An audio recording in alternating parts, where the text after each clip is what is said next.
কাঁচা লঙ্কার official YouTube চ্যানেলে সবাইকে জানাচ্ছি একটা ওয়ার্ম ওয়েলকাম। আশা করি আপনারা প্রত্যেকে খুব ভালো আছেন। নানা স্টেটের নানা রেসিপি সিরিজের একদম শেষের দিকে চলে এসেছি। আমি আজকে সোজা চলে যাব হিমাচল। আমি আজকে বানাবো হিমাচলি আলু পালতা। আমার মনে হয় আলু এমন একটা সবজি যেটা পৃথিবীর যে কোনো প্রান্তে অ্যাভেলেবেল। যে কোনো জায়গাতে আপনি চলে যান না কেন, যে কোনো সবজি যেটা আপনার পছন্দ সেই সবজিটা সেখানে পাবেন কি না পাবেন, আলু কিন্তু ডেফিনেটলি পাবেন। আলু খেতে বোধহয় পৃথিবীর সবাই ভালোবাসে। গত বছর আমি হিমাচল বেড়াতে গেছিলাম। সেখানে একটা হোমস্টেতে আমি আলু পালতা প্রথম খেয়েছিলাম। সেই স্বাদ কিন্তু কোনোদিনও ভোলার নয়। আমি যখন ভেবেছিলাম এই নানা স্টেটের নানা রেসিপি আপনাদের সাথে শেয়ার করব, তখনই আমার মাথাতে ছিল যে আমি হিমাচলি আলু পালতার রেসিপিটা ডেফিনেটলি আপনাদের সাথে শেয়ার করব। একদম বেসিক কিছু ইনগ্রিডিয়েন্ট দিয়ে এই রেসিপিটা বানানো হয়, আর খেতে হয় এত সুন্দর যেটা আপনারা বাড়িতে বানালে কিন্তু আবার বানাবেন। চলুন আমার সাথে কাঁচা লঙ্কা রান্নাঘরে, আর প্রথমেই আপনাদেরকে দেখিয়ে দিই হিমাচলি আলু পালতা বানানোর জন্য আমাদের কি কি উপকরণ লাগছে। আলু পালতা বানানোর জন্য আমি প্রথমেই 4টে মিডিয়াম সাইজের আলু সেগুলোকে ডুমো ডুমো করে কেটে নিয়েছি।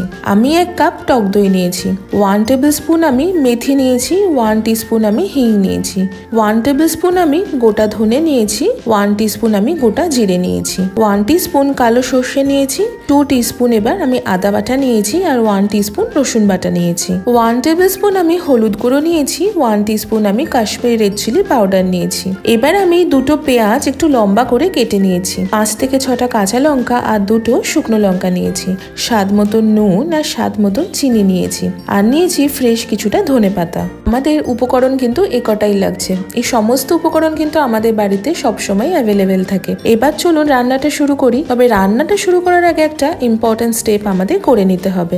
আমি একটা হামানদিস্তা নিয়েছি, তাতে মেথি দানাগুলো দিয়ে দিলাম। দিয়ে মেথিটা ভালো করে আমি ক্রাশ করে নিয়ে একটু গুঁড়ো মতো বানিয়ে নেব। এই যে মেথির গুঁড়োটা আমি বানিয়ে নিচ্ছি, এটাই কিন্তু আসল ফ্লেভার আনে এই আলু পালতাতে। মেথিটা সুন্দর গুঁড়ো হয়ে গেছে। এবার চলুন রান্নাটা শুরু করে ফেলি। প্রথমেই কড়াইতে 2 to 3 টেবিল স্পুন আমি সর্ষের তেল গরম করে তাতে ফোড়ন হিসাবে দিলাম হিং, দিলাম গোটা ধনে, গোটা জিরে, কালো সর্ষে আর মেথি গুঁড়ো। এবার দিলাম 2টো শুকনো লঙ্কা আর 2টো কাঁচা লঙ্কা। আমি মোটামুটি মিনিট 2 এটাকে ভালো করে সতে করে নেব। তেলে এই সমস্ত মশলার একটা সুন্দর ফ্লেভার কিন্তু ইনফিউজ হবে। মিনিট 2 পর আমি এবার সামান্য নুন ছড়িয়ে দিলাম। নুনটা ছড়িয়ে দিয়েই আমি কেটে রাখা আলুর টুকরোগুলো দিয়ে দিলাম।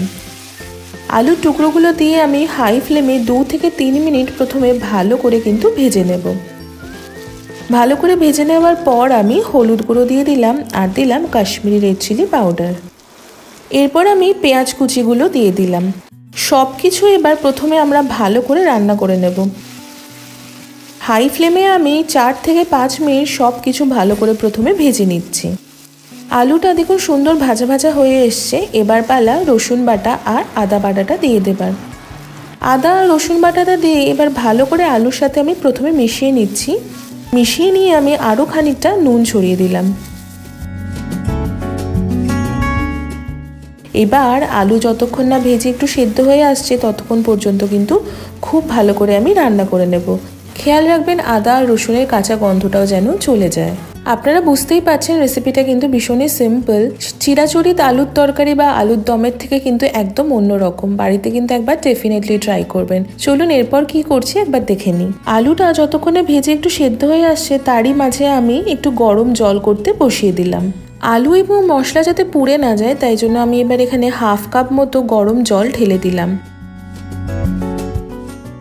এতে করেই প্রথমেই বললাম মশলাটাও পুড়বে না আর আলুটাও সেদ্ধ হতে কিন্তু সাহায্য করবে। মোটামুটি আমি মিনিট 5 মতো ভালো করে হাই ফ্লেমে একটু কষিয়ে রান্না করে নেব। মিনিট 5 পরে আমি গ্যাসের ফ্লেমটা একদম কমিয়ে দিয়ে টক দইটা সম্পূর্ণ ঢেলে দিলাম। এবার টক দইটা ভালো করে আমি আলুর সাথে প্রথমে মিশিয়ে নিচ্ছি। দেখবেন আস্তে আস্তে কি সুন্দর গ্রেভি কালারটা চেঞ্জ হয়ে আসছে। আর এতক্ষণে কিন্তু একটা ভীষণ সুন্দর গন্ধ বেরোতে শুরু করেছে এই রান্নাটা থেকে। আপনারা যখন বাড়িতে ট্রাই করবেন তখন বুঝতে পারবেন। টক দইয়ের যে বাটিটা ছিল সেই বাটিতে আমি আরও 1/2 কাপ মতো গরম জল ঢেলে ভালো করে মিশিয়ে নিয়ে সেই জলটাও কিন্তু ঢেলে দিলাম। ভালো করে সবকিছু মিশিয়ে নিয়ে একটু ঝোলটা ফুটে আসলেই আমি চেরা কাঁচা লঙ্কা দিয়ে দিলাম। চেরা কাঁচা লঙ্কাটা দেবার ফলে একটা খুব সুন্দর ফ্লেভার আসবে আর লঙ্কাটা পরে খেতেও কিন্তু বেশ ভালো লাগে। ব্যাস এবার আর কিছুই না, গ্যাসের ফ্লেমটা মিডিয়াম টু লোতে করে দিয়ে মিনিট 10 মতো আমি কিন্তু রান্নাটা হতে দেব।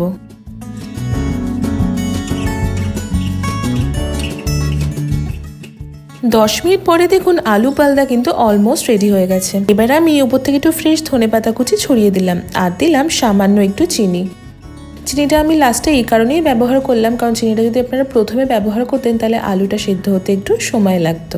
আর এই চিনিটা দিলে কি হবে জানেন তো, টক দইয়ের যে টকের ভাবটা আছে তার সাথে কিন্তু সুন্দর একটা ব্যালেন্সও হবে।